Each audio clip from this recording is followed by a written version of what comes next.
मेरे साथ बोले भारत माता की, भारत माता की। आज का दिन वाकई अद्भुत दिन है।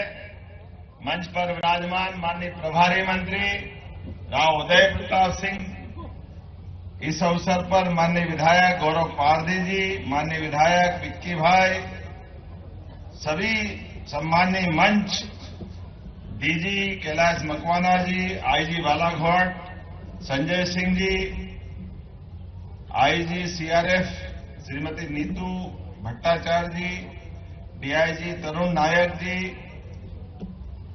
फील्ड डायरेक्टर रविंद्र त्रिपाठी,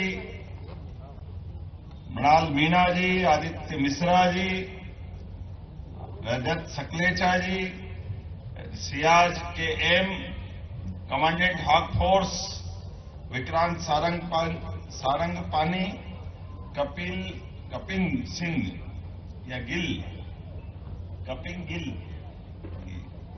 श्री पुनीत गोयल, ये बहादुर जवानों के नाम में जवान करके ले रहा हूं। जोरदार अभिनंदन करें सारे अधिकारियों और पुलिस जवानों के लिए। सच में कलेक्टर मृणाल, आदित्य मिश्रा, हमारे लिए आईजी संजय, तो ऐसा लग रहा है जैसे यही के बासिंदे हो गए। जोरदार ताली बजाएं हमारे सारे अधिकारियों के लिए। जिस बात के लिए मध्य प्रदेश पुलिस को सम्मान मिलना चाहिए, आज के दिन वो भगवान सूर्यनारायण भी थोड़ी ज्यादा ही आभा दे रहे हैं हमारे लिए। ये शौर्य पराक्रम का दिवस है। जोरदार अभिनंदन हमारे सभी जवानों के लिए। यशस्वी प्रधानमंत्री श्रीमान नरेंद्र मोदी जी और गृह मंत्री जी का भी जोरदार अभिनंदन करें, जिनके नेतृत्व में लाल सलाम को आखिरी सलाम का लगातार चलता बढ़ता अभियान और मुख्य धारा के साथ जुड़ने के लिए पुनर्वास नीति के अंतर्गत, यद्यपि हमारे सशस्त्र जवानों ने हमारे सारे प्रयास, हम किसी के साथ कभी भी कोई अन्याय नहीं करना चाहते, लेकिन अगर किसी कारण से हमारे लॉ एंड ऑर्डर में कहीं परेशानी आ रही, कठिनाई आ रही, तो ये बात किसी भी सरकार को बर्दाश्त करना कठिन जाता है। मैं मान के चलता हूं, यशस्वी प्रधानमंत्री और गृह मंत्री ने जो मार्च 2026 और अब तो जनवरी 2026 तक की टाइम लिमिट दी है, हमारी पुलिस ने वो काम करके दिखाया जिसमें वाकई वो अभिनंदन की हकदार है। जोरदार अभिनंदन हमारे तीनों तरह के पुलिस फोर्स के लिए। भारत सरकार के समर्थन के साथ छत्तीसगढ़ में रोज ये ऐसे दृश्य आम हैं।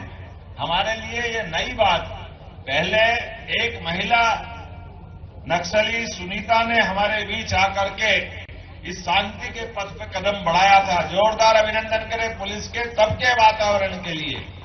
और उसके बाद ये दलम का एक नया 10 सदस्यीय समूह, जिसके आधार पर हमारे लिए अगर इनके नाम देखें तो ये सुरेंद्र उर्फ कबीर, जिसपे मध्य प्रदेश ने 12 लाख का, छत्तीसगढ़ ने 25 लाख का, महाराष्ट्र ने 25 लाख का इनाम डिक्लेयर किया था, कुल जवाब 62 लाख का इनाम इस पे था। आज इनने सरेंडर किया है। ये संविधान की कॉपी लेकर के हम एक तरह से पुनर्वास की नीति के अंतर्गत शासन की योजना हमारे सारे व्यवस्थाओं के लिए हमारे साथ मिलकर के उस मार्ग को त्याग करके जिससे कठिनाई पैदा होती है, समाज में अव्यवस्था होती है, और कानून के रास्ते पे जो आएगा सरकार उसका पुनर्बसाहट का पूरा काम करेगी। निश्चित रूप से राकेश होडी इन्हीं का भी इसी प्रकार से ये, और नाम तो सलिता, लालू, शिल्पा, नवीन, जयशीला, विक्रम, जरीना और समर सब मिलाकर के 2,36,00,000 का अलग अलग इनाम इन पर डिक्लेयर था, और ये आज हमारे मुख्य धारा में मिल रहे हैं।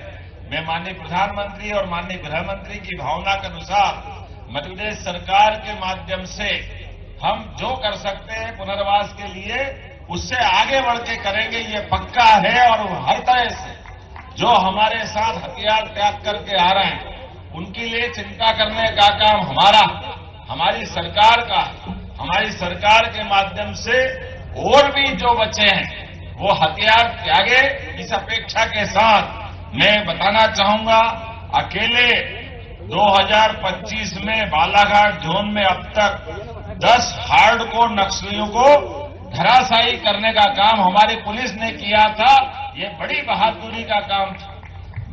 लगभग 1.46 करोड़ का इनाम इन पर था।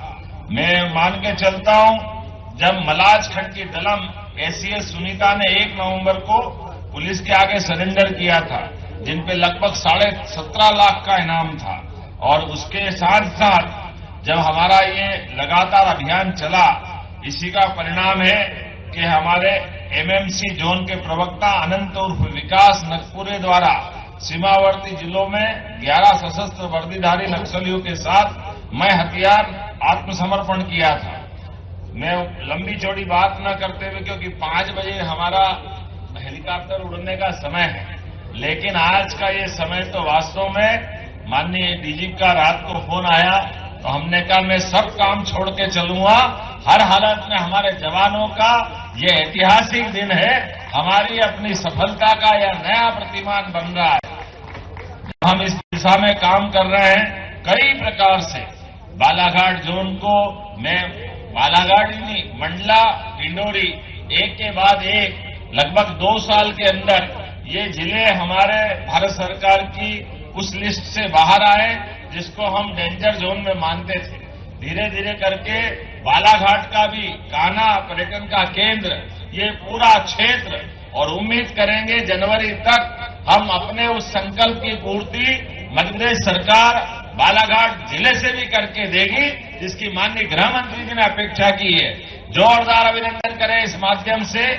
आज के इस अवसर पर बहुत सारी सौगातें अलग अलग प्रकार से हमारे शासन के द्वारा दी जा रही है, और भी देने का प्रयास करेंगे। विशेष सहयोगी दस्ता 882 स्वीकृत पद करते हुए हमने सभी प्रकार से हमारे नवयुवकों को इस अभियान में शामिल होकर के राष्ट्रधारा के साथ हमारी ताकत को बढ़ाने का काम किया है। जनता की सुविधा के लिए भी बालाघाट पुलिस द्वारा दूरस्थ नक्सल प्रभावित क्षेत्रों में 46 एकल सुविधा केंद्र खोले गए। एकल सुविधा केंद्रों के माध्यम से युवाओं का चयन निजी कंपनियों से दिलवा करके उनको सिंगल क्लिक से नियुक्ति पत्र दिलवाए जा रहा है। एकल सुविधा केंद्र के माध्यम से भी वन अधिकार पट्टे से लेकर सभी प्रकार की चिंता का काम हमारे द्वारा किया जा रहा है। जब हम अपने प्रभाव की बात करते हैं तो इसी वर्ष नक्सलवादी गतिविधि रोकथाम के लिए जिला बालाघाट में 10, जिला मंडला में एक नया कैंप स्थापित किया था, जिससे हमारी नक्सल विरोधी गतिविधियों पर प्रभाव पड़ा और नक्सलवादियों का दायरा सिमटता जा रहा है।